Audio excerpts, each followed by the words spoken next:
Aksi Liga Juara-Juara Elit. Ketua Jurulatih JDT Hector Bidoglio memuji anak buahnya yang berjaya mengekalkan tempo permainan dengan serangan bertali arus untuk meraih kemenangan 3-0 menewaskan juara Liga K1 Korea Ulsan HD semalam.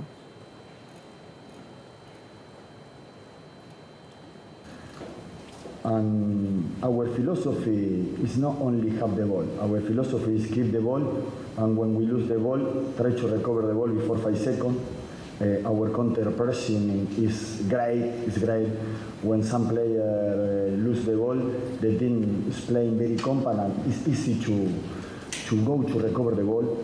The player understand the situation, but it's very difficult to play in this way because you need to be very dynamic, very intense, very compact.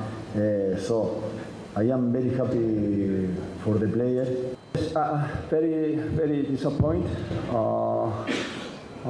Still, I think we couldn't get the point and get a goal in ACLE. So I feel very sorry to the Ulsan HD football fans. For the players, I think it should be very tough after the game. I think a long journey to come here. I think for them very tough. I think. Yes, as a coach, I feel sorry to the players, feel sorry to the fans. Yeah. Terdahulu kemenangan bergaya di Stadium Sultan Ibrahim Iskandar Puteri menyaksikan skuad Harimau Selatan naik ke tangga ketiga saingan kumpulan Zon Timur. Dalam aksi tersebut, tirai jaringan dibuka seawal minit ke-7 apabila Arif Aiman Hanapi mudah mencuri bola di kawasan bahaya sebelum menyudahkan serangan dengan rembatan Lerit. Dua lagi gol JDT diperoleh menerusi Oscar Arribas dan Bergson Da Silva. Selepas ini, skuad Harimau Selatan dijadual bertemu klub China Shandong Taishan FC di Jinan Olympic Sports Centre pada 26 November ini, manakala Ulsan akan bertarung dengan Shanghai Port pada tarikh sama.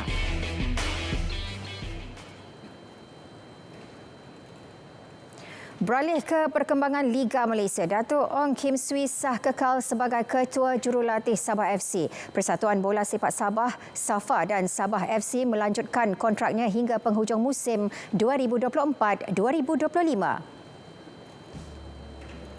Keputusan itu didorong prestasi memberangsangkan bekas pengendali skuad kebangsaan itu. Presiden SAFA Datuk Shah Helmi Yahya yang juga timbalan Ketua Menteri Sabah berkata kontrak Datuk Kim Swee pada asalnya bakal berakhir pada 30 November ini, namun kini disambung hingga April tahun depan.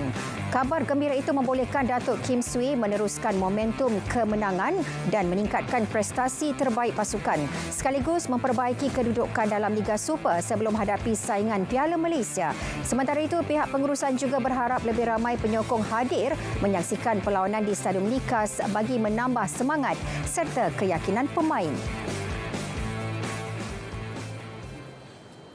Menjelang Sukan SEA 2025 di Thailand, buat pertama kalinya dalam sejarah, 3 acara wushu bagi rutin tauluk akan digabungkan untuk perebutan satu pingat pada Tamasya Dwi tahunan itu.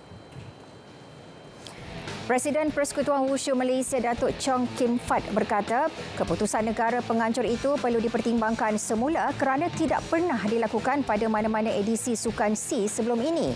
Menurut beliau, sekiranya ketetapan itu tidak berubah, ia bakal memberikan kesan kepada atlet yang bertanding.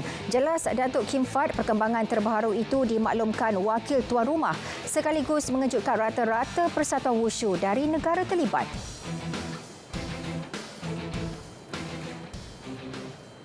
Pemain wanita negara Rachel Arnold berjaya memperbaiki kedudukannya dalam ranking Persatuan Squash Profesional PSA. Beliau kini berada di kedudukan ke-19 dunia. Kecemerlangan itu hadir selepas Rachel menjuarai kejohanan terbuka China pada Ahad lalu. Kemenangan terbesar dalam kejayaan profesional pemain itu dianggap sebagai satu pencapaian positif untuk Rachel. Pada aksi final Ahad lepas, Rachel menang straight set, menewaskan pilihan ketiga dari Mesir, Farida Mohammed dengan keputusan 11-5, 11-8, 11-8. MotoGP mengesahkan Liga Catalunya di Barcelona akan menjadi penganjur pusingan kemuncak musim 2024 pada 15 hingga 17 November ini. MotoGP sebelum ini membatalkan GP Valencia susulan bencana banjir besar yang melanda Valencia dan beberapa kawasan di Sepanyol yang mengorbankan lebih 200 nyawa minggu lepas. Barcelona adalah pilihan terbaik mengambil kira lokasi yang mesra peminat serta memberikan alternatif hampir tanpa halangan kepada petugas dan logistik. GP ini juga diadakan sebagai tanda solidariti kepada masyarakat Valencia dan dikenali GP Solidarity Barcelona.